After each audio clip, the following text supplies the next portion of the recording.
はい、今回はですね、脂肪吸引後に絶対にやってはいけないこと15個を紹介していこうと思います。それでは早速紹介していきます。1つ目です。葉酸、ビタミン C、鉄、亜鉛を取らないというものです。脂肪吸引後というのはビタミン、ミネラルをしっかり取るというのは大事です。傷の治りだけじゃなくて、脂肪吸引後っていうのは組織が傷ついている状態なので、そこを修復してあげないといけないです。そこに修復する因子をしっかり運んであげるためにも栄養は大事です。そうしないと術後に例えば血流障害とか皮膚の色素沈着などが目立ってしまうというのはあり得ます。なので葉酸やビタミン C、鉄、亜鉛などを取ってしっかりと栄養を取ってあげるっていうのは大事ですね。2つ目です。ガードやウエストニッパなど圧迫着をつけないというものです。これは本当に大事で、例えば顎下の脂肪吸引の後に圧迫をしないと腫れ内出血がすごい出たりして、例えばこの顎下の脂肪吸引の場合には大事な血管がここにあるんですが、そこの分子の外形動脈のじわじわとした出血で術後決してパンパンになるなんていうこともあります。またお腹の脂肪吸引などはしっかりとここの皮膚を癒着させてあげたいので、適切な圧迫着をつけるというのは非常に大事になってきますね。ダウンタイムの軽減だけでなくて術後の仕上がりにも影響する部位もあるので、しっかりと圧迫着をつけてあげるというのは非常に大事です。また仕事などでどうしてもつけれない部位、例えば顎下など、顎下とか二の腕、夏だと二の腕などの場合は術直後から翌日のところまではしっかりとつけていただいて、仕事中は外してまた帰ってきた時はつけるみたいなことを術後3日以内はやってほしいですね。3つ目です。適度に歩くことをしない。やはり脂肪吸引後っていうのはちょっとダウンタイムの時に痛いなっていうのがあると思うんですけど、やはり適度に歩いてあげることで全身の循環が良くなったりして、しっかりとその組織に栄養を運んだりすることもできますし、またやはり動くことで代謝も良くして術後の拘縮の改善も図れます。なのでしっかりとちょっとダウンタイムの時嫌だとは思うんですが、歩いてあげることは大事になってきますね。次4つ目です。マッサージをしない。マッサージは結構大事で、やはり拘縮、術後硬い感じの症状がどこの部位でも出てくるんですが、その部位に関してしっかりとマッサージをしてあげて柔らかくしてあげることで術後の拘縮なども早く改善しますし、傷跡も綺麗になったりします。なのでマッサージはやることをお勧めしていますね。5、身内の人に言わないというものです。これ結構脂肪吸引の人であるあるだと思うんですけど、例えば介護、脂肪吸引のお腹とか太ももやった後っていうのは結構きついんですけど、そういった時に介護を手伝ってくれる人に脂肪吸引をすることを言わないっていうのは術後トラブルになる可能性もあります。しっかりとそういった時に手伝ってくれる協力者の人に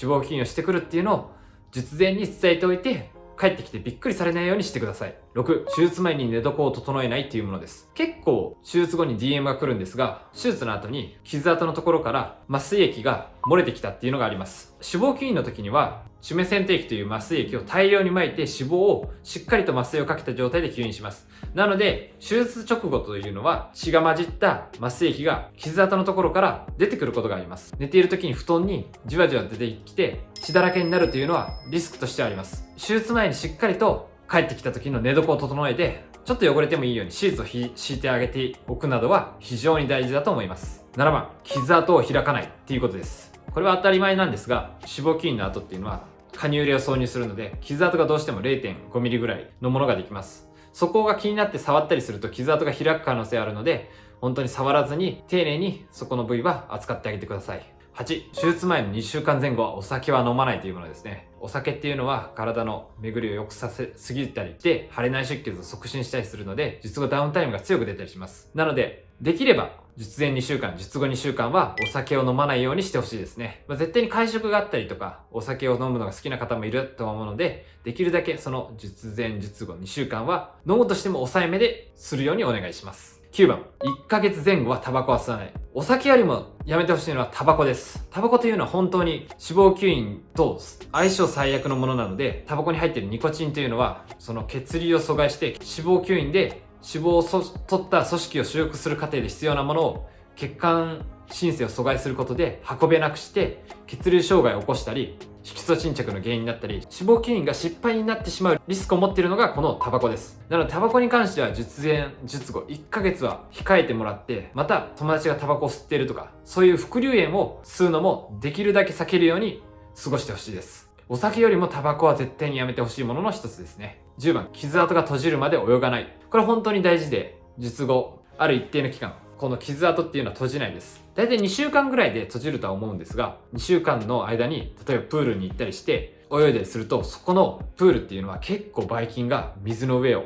埋め尽くしてます。そのプールの水が例えばこの傷跡のところから体内に入ってしまうと、全身が筋血症になって最悪死に至るというケースもあります。なので傷が閉じるまでは絶対にプールなどには行かずに、綺麗なお水でシャワーでその傷跡の部位を洗い流すようにしてください。11番、脂肪吸引の修正を術後1ヶ月でしない。半年は待つというものです。ダウンタイムの時期というのは、これで本当に成功しているのかなと、術後ダウンタイム打つのような不安な気持ちが出てくると思います。ただし脂肪吸引はダウンタイムが長い施術であるので、1ヶ月では全然完成形ではないです。できれば、最短でも半年、できれば1年待った状態で、もし気になるところがあるなら、修正の手術をするのが大事だと思います。半年だとしても、拘縮がまだ若干残っている場合もあるので、できれば1年ぐらい待って、気になるなら、ギオペを再手術をするのはお勧めしてますね。12、この動画を通常速度で見ない。2倍速で見るというものです。これはちょっと冗談なんですけど、やっぱり通常速度でこの動画をちょっと見ると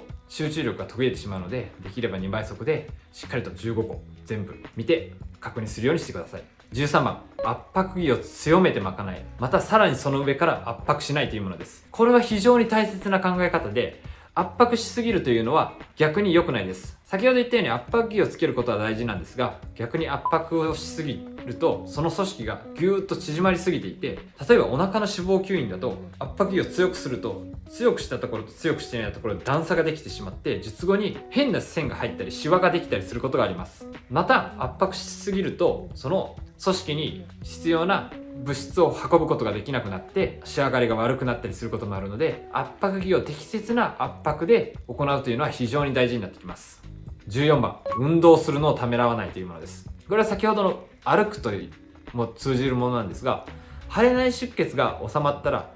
できれば積極的に運動はしてほしいです。例えば二の腕の脂肪吸引などでボコボコした拘縮の感じはすぐ出てくると思うんですが、そういった時に二の腕の運動の体操などをしてあげるとダウンタイムが早く治ります。また脂肪吸引というのは頑固なところの脂肪を取ってあげただけなので、それに満足して例えば運動せずに食べたりしてしまうと、逆に他の部位が太ったりして全体的にボディがアンバランスになってしまいます。なので脂肪吸引が終わった後もしっかりと食事に気をつけて運動もしっかりする、この考え方は非常に大事ですね。最後15番です。傷跡の残りを諦めないというものですね。12ヶ月はマッサージを試みてみてください。傷跡というのは確かにゼロにはならないんですが、限りなく薄くなっていくことは可能です。日本人というのは皮膚が繊細なので、こういった 0.5mm の傷跡でも残ったりする可能性はあります。ただしそこをしっかりと優しくマッサージをしてあげて、例えばトレチノインとかハイドロキノンの薬をしっかり塗ってあげると、傷跡がかなり色素沈着もなくなって綺麗になることは全然あります。なので傷跡が残っているなと思って諦めずに、しっかりと対応してあげることが大事です。以上が脂肪吸引の後に絶対にやってはいけないこと15個を紹介しました。今後も脂肪吸引に関する動画を投稿していくので、よかったらチャンネル登録、いいねよろしくお願いします。それでは。